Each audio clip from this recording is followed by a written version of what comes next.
Bonjour les amis, j'en ai pris un gros coup au moral la semaine dernière quand j'ai pris connaissance d'un sondage. Je vous avoue, j'y ai pas cru.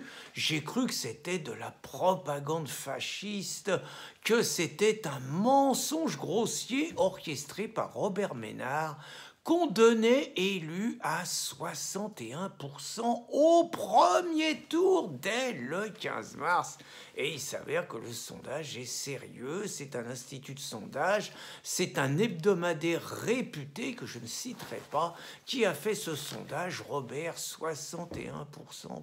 C'est pas possible, pas après le travail qu'on a fait pendant 6 ans. Je veux dire, pendant 6 ans, cet ancien gauchiste qui avait caché son jeu, patron de Reporters sans frontières, qui avait réussi à prendre Béziers presque en effraction, en faisant un truc en dehors des partis, qui avait fait l'union des droites, ça avait marché et tout. Bon, on s'est dit, il a réussi un coup, mais on va le dégommer pendant 6 ans et il va pas survivre. Moi, je croyais même pas qu'il allait finir son mandat. Or, puis il a multiplié les provocations, punaise, ces affiches. Alors, chaque fois qu'il a sorti une affiche, on a envoyé tous les journalistes parisiens. Pendant 48 heures, on le pilonnait, il faisait la une de l'actu et tout. Par exemple, il avait détourné une affiche de présentation de la lutte contre le sida qui était faite par une organisation homosexuelle. Il l'avait détournée de manière grotesque pour faire rire les gens du drame de ces malheureux. Et pendant 2 jours, on avait dit qu'il n'avait pas de cœur. Il avait fait une autre affiche aussi, où avec sa police municipale qui avait des 7,65 bleu, blanc, rouge dans la poche, et il disait que les policiers avaient leur meilleur ami, enfin, armer la police. Mais enfin, vous vous rendez compte, l'appel à la violence, à la haine que ça représentait. Pareil, on a fait une grande campagne disant qu'il voulait mettre Béziers à feu, et à 148 heures, il était interrogé partout. Il essayait de se justifier, mais nos journalistes, ils lui tapaient bien dessus. Puis alors le truc, un des trucs les plus dégueulasses qu'il a fait, il a fait une affiche.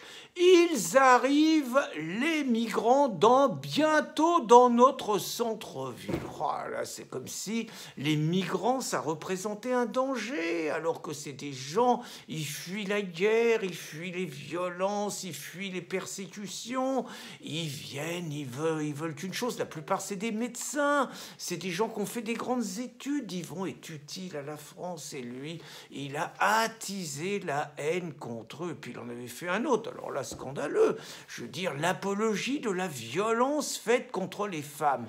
Alors il avait déjà la Ligue des droits de l'homme qui a fait un travail extraordinaire, qui a multiplié les plaintes contre Robert. Elle a pratiquement toujours perdu.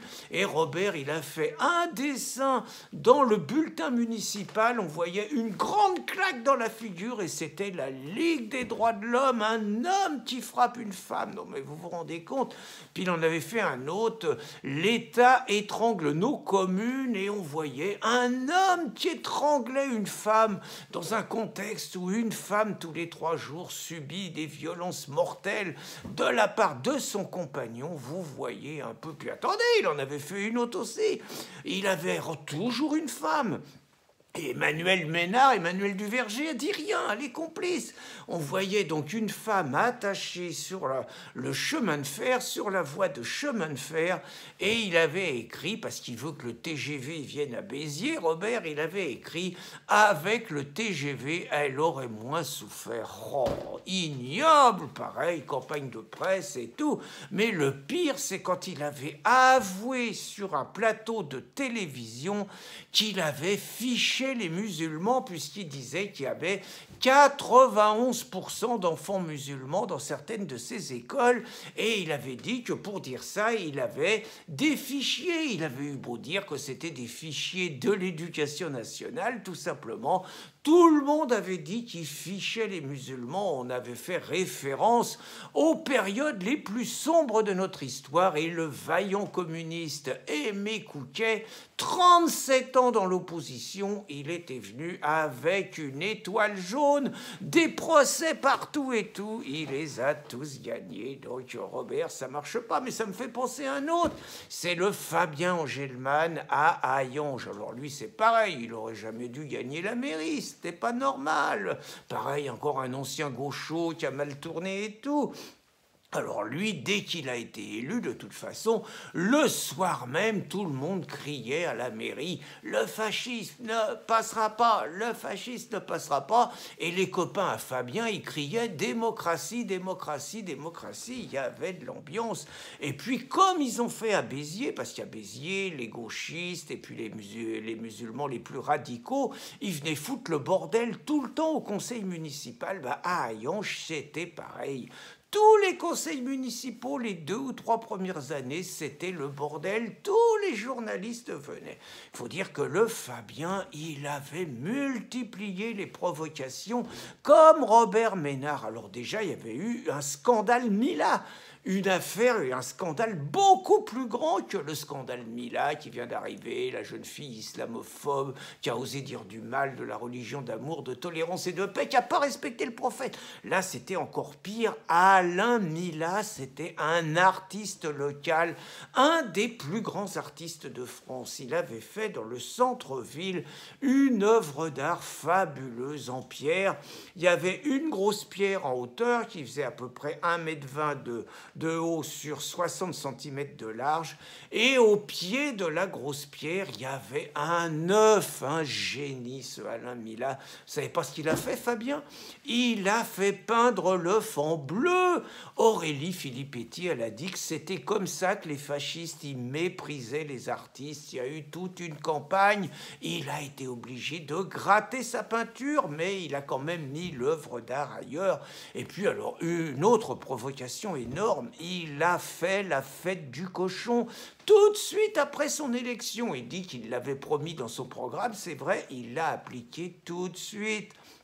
Les gauchistes et les communistes, ils ont dit que c'était une provocation, un appel à la haine, une manière de stigmatiser les malheureux musulmans. Le cochon, c'est raciste, c'est bien connu, et il fait ça tous les ans, puis tous les ans, il y a de plus en plus de monde, ça marche, et la population paraît ravie de revoir une tradition populaire qui a lieu par ailleurs dans beaucoup de villes, et que ça se passe très bien. Alors, il en a fait une autre, là, c'est Balthazar. Une crèche, déjà, il a mis une crèche dans la mairie, on est un pays laïque, mais en plus, il a fait un Balthazar blanc, ça qui montre quand même sa haine de la diversité, de tout ce qui n'est pas quelque part exotique et tout, Balthazar blanc. Là encore, il y a eu beaucoup d'articles et beaucoup de protestations. Et puis, dès qu'il y avait une démission dans son conseil municipal, immédiatement, tous les journalistes donnaient la parole à ceux qui partaient, qui évidemment disaient pique-pente de Fabien. Il aurait piqué dans la caisse lors de la préparation des élections. Il y aurait eu des malversations. Il avait d'ailleurs été déclaré inéligible pour un an. On se préparait à revoter, à prendre le champagne pour le virer. Et puis, en appel, il a fini par gagner. Mais donc, chaque fois, on donnait la parole à ceux qui démissionnaient et tout. Puis, il y a eu l'épisode du Secours populaire français. Il a voulu virer le Secours populaire français qui voulait faire venir plein de migrants et dans lequel il y avait pratiquement que les militants du Parti communiste. Puis, il a viré aussi des syndicalistes qui étaient planqués par l'ancienne municipalité socialiste, qui foutaient pas grand-chose. Ça servait de cache-sexe à leur mandat syndical. C'était les gens d'Hayange qui payaient. Il les a virés, Fabien. Il a pas de cœur. Et je viens de me renseigner et tout. Alors, je sais pas si Fabien va passer au premier tour, mais en tout cas, il paraît très bien parti pour être reconduit et peut-être même qu'il va faire comme Robert Ménard. Non, je vous le dis, c'est écœurant. Avec tout le travail qu'on a fait pendant 6 ans pour démolir les municipalités FN, et particulièrement Béziers et Hayan, je veux dire que les autres, ils sont capables de nous faire un bras et d'être élus au premier tour. C'est à vous dégoûter d'être un journaliste indépendant au service de la déontologie de sa profession. Et inutile de vous dire que je suis très inquiet pour 2022. Bonne journée les amis, malgré tout.